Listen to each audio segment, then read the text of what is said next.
later. But I like our conversation earlier when we're brainstorming and collaborating about different things that you can talk and teach about in terms of cybersecurity and specifically data protection and your expertise in identity, because I heard you say you'd done a lot with identity access and management, and then as well with identity theft and expert witness and forensics. So do you want to speak to that a little bit about that part of the conversation? Yeah, so I most of my background was in identity and access management and trying to make sure that nobody had access that didn't need access, and going through that role-based access control model and trying to teach organizations how to use it, how to implement it. And I actually went through a whole process of setting up a new file structure based on role-based, because it's easy to implement something new, but it's hard to go back and implement it in things that are already done. And that's a pet peeve of mine. I really hate it when, I shouldn't say the word hate it, or I shouldn't say hate it, but I dislike when you bring in something new, you don't make sure that you make it, that it's compatible for one thing, or that you can retroactively implement it. Right. So, and then you end up with these security risks. So that's what I kind of dug into, and I started digging up cans of worms, and I kind of got the nickname of, the cleaner or the Raptor, or, a couple different nicknames. So quite possibly the fixer. Quite possibly the fixer. Yeah. So, it became a job of problem solving, and, I have a knack of running into things totally by mistake. I don't mean to, but I do. I end up finding problems, and then I'm usually the one that has to find the solution for it. So that's not always easy, but it has definitely been rewarding to find some pretty big solutions, especially in the areas that I've worked in. I've worked for 3-letter acronym kind of organizations. Right. I've worked for federal organizations, federal government. I've worked for major corporations and working for a major healthcare corporation, and I see the same problems in all areas, and it just kind of it doesn't get resolved. So we have a lot in common there too, both in the public and the private sector, with the federal government and the 3-letter agencies, and now the Fortune 50, Fortune 500, Global 500. So I think there's a lot of touch points there that we could talk about and collaborate on. I think that's why JT introduced us, and I'm glad he did. So in terms of identity, and not just identity and access management, but identity protection is what you might be offering here in the near future. You have a lot of experience in things related to identity, and underneath that are different categories of things related to cybersecurity or business or even family type things. So she has a lot of content and really good experience related to solving family problems, and which probably go into on your show a little bit later. But the tagline, I'll also share that part. Yes. Thumbs up? Thumbs up. Okay.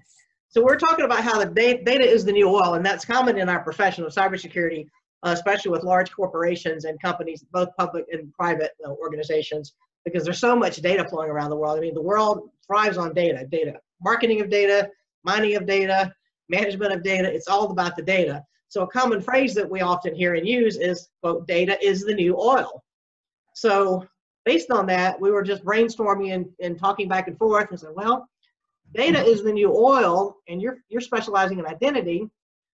How about if data is the new oil, identity is the new gold, and see how that resonates with you and how that lands with you. And I think that has some merit worth exploring there. So what are your thoughts? I think so. Data is the new oil, identity is the new gold. You want to speak to that a little bit? Yes. And, identity is actually a very important thing. It's something that we all deal with on a daily basis in all different kinds of aspects. So when you think about identity management, most of the time we're talking about IT. We're talking about how people can access or authenticate into certain systems, right? Then we have identity, like you were just talking about, the IP. So intellectual property is something that you branded or you created, so it's part of your identity, right? So these are things that, they're not tangible, but you kind of own them because you created them. And, like anything, it's you create it, you raise it, you want to set it off into being something that is sustainable on its own and secure. So we have that, and that's in data in general as well. So not just intellectual property. We're talking about private healthcare information. We're talking about personal identifiable information. We're talking about payment card industry information. We're talking about all kinds of things that we need to protect because those are our identity. You know, our credit cards, it's a piece of plastic, but it's who we are. It's something that we have that we use in our day-to-day, you know, life. And all things kind of come back to identity. And there's also the forensic side. So I also do forensic document examination, and I am a forensic handwriting expert, and I've trained law enforcement officers how to use handwriting in their interrogations or their interviews so that they can kind of get an idea of what's really going on and who's telling, you know, the truth, who might be lying, because, you know, it's not an exact science. But we follow the ASTM standards, so there is a science behind the authentication side of it for the document examination. And again, it's identity. So who signed that will? Was it forged? So I go in and I evaluate it, I examine it, and I use my little forensic tools, and I determine whether or not I believe if the right person authored that same document or if they're the same as the other document. And then, of course, you could go into an expert witness if needed. Hopefully we don't ever get to that because, yeah. Back to the identity thing, you know, this was something, as we were collaborating, you really kind of pulled some of this out, which was really, you know, like the additional breakthrough. So JT gave me a couple ideas to work with, and I've been mulling them over. And then with that, talking to you, we actually broke through a little bit further and you know, expanded on that. And I think it's you know, some really good information, really good, exciting things I think can come out of this. But identity also goes back to, you know, who you are as a person and where does that start. So there's also in the family realm that you mentioned, as children, we grow up into somebody, that's your identity. And sometimes that's interrupted, you know, sometimes that family bond is obstructed, and it does form somewhat of an identity type crisis. So this is how the family side comes into it. So I didn't realize it until you said it, that everything I do revolves around identity. It really does. Everything I do. So that was really kind of a light bulb. It was an immediate download. I mean, it just came to me, and I was listening carefully for what you were saying, and wait a minute. And I'll let you finish what you're talking about. And then I paused, I listened, I absorbed, and then I said, wait a minute, and I'll let you finish again. And I said, do you realize that you're talking about identity again? I think that might be a pattern in your life. Is that true?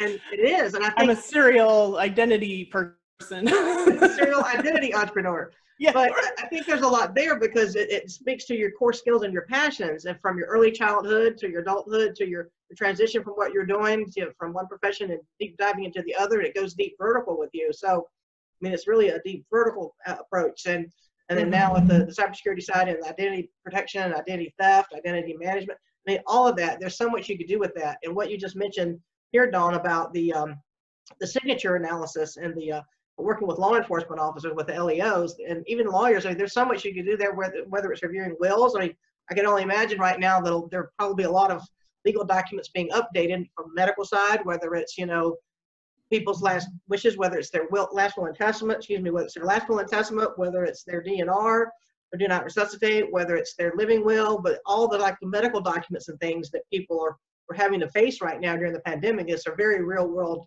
exactly having updating the documents. And I would imagine that the lawyers' offices are really fully engaged in that sort of thing with the paralegals, and, you know, making sure that the signatures and the witnesses' signatures are not, you know, fake. I think there's a little subject here, even in teaching people how to, you know, make sure that nobody's getting over on people. While you know, have somebody who's sick and comes in and abuse that privilege to, you know, be an undue influencer, that sort of thing. And the forensics skills you have are very valuable there, because I know we talked about the medical space, but in the medical industry, but there's also something within the legal industry that's really possibly relevant right now. You might want to talk to JT about later, but, you know, there's something there in terms of being the people who are doing things for small businesses that'll enable them and not take advantage of them, when all, you know, everybody seems to be looking out for the big guy. The big companies get the bailout, they get payroll money, and all that. But I think the second round is actually going better for small businesses. So When I saw that, I decided that I was going to branch out more and stand for small businesses and offer cybersecurity consulting at small business prices. And that's like insanely ridiculous low fees for consulting, but it helps get them on the right path, including a free self-assessment checklist. That's, you know, just a way to have them, here's something you can have, take a look at and see whether you even want to pursue this or not. And then from there, dive into other things. So that's how I was approaching this. And I, you know, suggest you might want to explore that, and depending on where you want to focus your energies and time outside your 9 to 5. You know, it's just an option, because it's like the world's your oyster. There's so much you could do, and there's a long-term critical shortage of people who do what we do for profession. So I think last estimate was somewhere around the ballpark figure, round number of 1.5 million globally. But you know, that we're short of. We're short of, and that was a 2019 number. So 2019 number, you know, we've grown since then in the need. So I'm sure that number has, you know, it's got to be more than that, really, because I really don't think that 1.5 million would, I think it would be able to sustain, but it wouldn't be able to do more than that. It would still be at capacity. So we definitely need more skilled workers, and that's mainly for jobs and different corporations. And it's I don't believe the numbers really count all the small businesses. They may count some, but I'm not sure what the market cap is on that. But I don't think so. And you know, the small businesses are left out. They're really important, because you know, that's who we go see all the time. We see more small businesses in our day than we do the corporations. You know, if you go to a bank, that's fine. But then, you know, where do you go for lunch? Or, you know, who are you dealing with? Even your friends and neighbors are, you know, they could be small businesses. So that's your community, your tight-knit community. And a lot of my neighbors have businesses. Paying attention to them and their data, then, you know, if we can't just protect data at the top level, we gotta also teach from the bottom up as well. The top level should be the examples, and they should be protecting us. We need to help small businesses and the average users. So we need to teach the average users as well. And, you know, I think that helps. And, you know, we need to focus on data in general, not just data that the organizations collect and gather from us, because we so freely give it out. You know, they say, give me your phone number, you know, hey, if you want this article, I'll give it to you. Just give me your email address, your phone number, your date of birth, whatever. I need to make sure you're old enough to read my article that I wrote. You know, all kinds of reasons why they ask for this personal information, right? They don't know who you are. They don't know how old you are. You don't realize where that is going. Where are they storing it? How are they protecting it? Exactly. And what's the cloud? The cloud is, our favorite saying is, somebody else's computer. Exactly. Somebody else has operational control over that. Yeah. And we think, okay, well, you know, they'll protect it, but it's really our job, our personal job, to protect our own data. You know, and I think that's another great segue into something we're talking about in terms of the records. It could just not be digital records that are already gone through digital transformation, but it could be something such as a medical office that has these old filing systems where the cabinets physically expand and collapse, and all the records, or the big jackets, are these thick cardboard files crammed in there. Do you want to share that little story? Yeah, so I go into, I was going to the chiropractor, so I'll share that much. I'm not worried about that. So I walk into this chiropractor's office, and the first thing I think of is, holy beep. And I just could not believe what I saw. I saw the biggest wall of files that was behind the desk, but within 25 feet of the front door. Yep. And it's from floor to ceiling, and I don't know how wide, but there's got to be 100,000 files there easily, if not more, because, you know, those things aren't necessarily that. It's like, what is his whole history of every single patient he's ever had? And the lady gets up from her desk and she walks down the hallway. It's this long hallway, and I'm thinking, where is she going? What? And so I walk up, and she hands me, when she comes back, she hands me this clipboard full of all these pieces of paper that she wants me to hand write all of my private healthcare information, any ailments I may have had. Have you been diagnosed with this? Are you that? You know, all this stuff. And I'm thinking, yeah, no. You can ask me these questions verbally, and I'll tell you verbally, but I'm not filling this out. And she just looks at me like, why? And I said, okay, so my job is data security, and I cannot fill this out and go to my work the next day and you know, feel good about myself. So if you want to ask me questions, and you want to put it in your computer that at least has a password protection, at least I hope, then we can go with that. I said, but I don't want my data ended up on that wall. She's scratching her head. What do you mean? We always store our records like this. I'm like, oh my God. 20 years. Yeah. I went to work actually, and I present every week. I present the 3 top breaches. And unfortunately, I'm backdated because I'm still in March of this year when I teach this every week. So I bring forward 3 breaches, and I had to bring in this one. I'm like, okay, this one wasn't actually listed, but let me ask you, what would you do if this happened to you? And they just thought I was telling a story. And I'm like, no, this really happened. This really, is for real. Like today. Yeah. So it's like, so what should we do? What do we do to fix that? Because, anybody could have walked in. When she walked to the back of the office, I could have walked in and grabbed a handful of those files and been out the door, and she wouldn't have noticed. She wouldn't have known. Yeah, exactly. And if they had cameras, half the time they're not on, or they're not recording, or, they had to be right there. They don't have a DVR, or they're not backing it up to whatever that they can replay it. So it depends on what their technology is, if they're even capable of having that kind of security system involved where there's, this protected data kind of stuff just sitting. So you got to have barriers and, levels of security, and it's never a one solution. It's not just the key to your front door. It's the dog. It's, what else are you doing? You put locks on your windows, you protect things in your home, you have an alarm on your car. These are all layers of protection. And, so that's the same thing with security, but the more layers you put in there, the more security steps that they'd have to get through. You want to exhaust them before a hacker can ever get to it. You want to just like wear them out and make them guess. But here you make it so easy when it's just right there, 25 feet away from the front door. Yeah, so you have the gates guards and the guns and all that sort of thing, plus what the things you mentioned from a personal perspective from home. And so it's not always just the digital layer. It could, or just cyber. It could not just cyberspace. It's the physical security, environmental controls, the HVAC.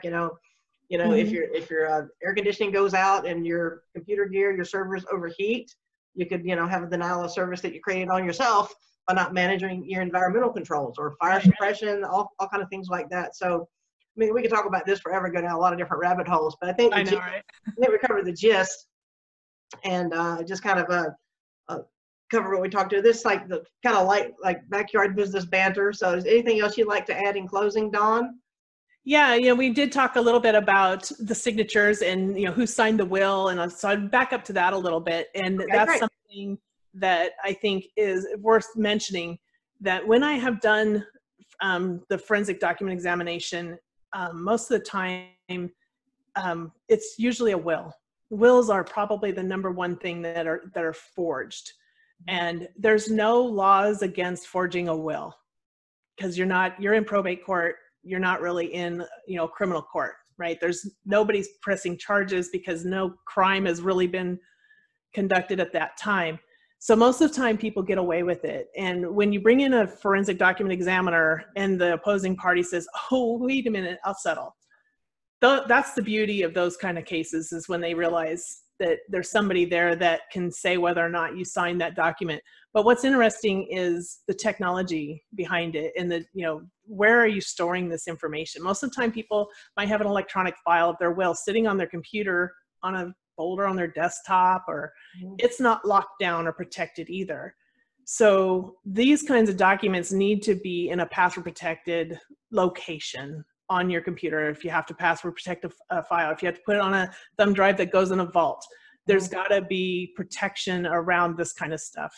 And then the signature that's on there, that's the signature for each of us, is really what your identity is to the world. It's your badge to the world. So your handwriting could be super sloppy, and then you have this unique style to your signature.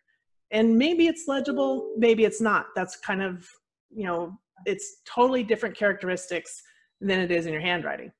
So that's why there's people that can try and forge a signature that has a hard time, because there's a personality that comes out in your handwriting. And there's a lot of things that can't be faked.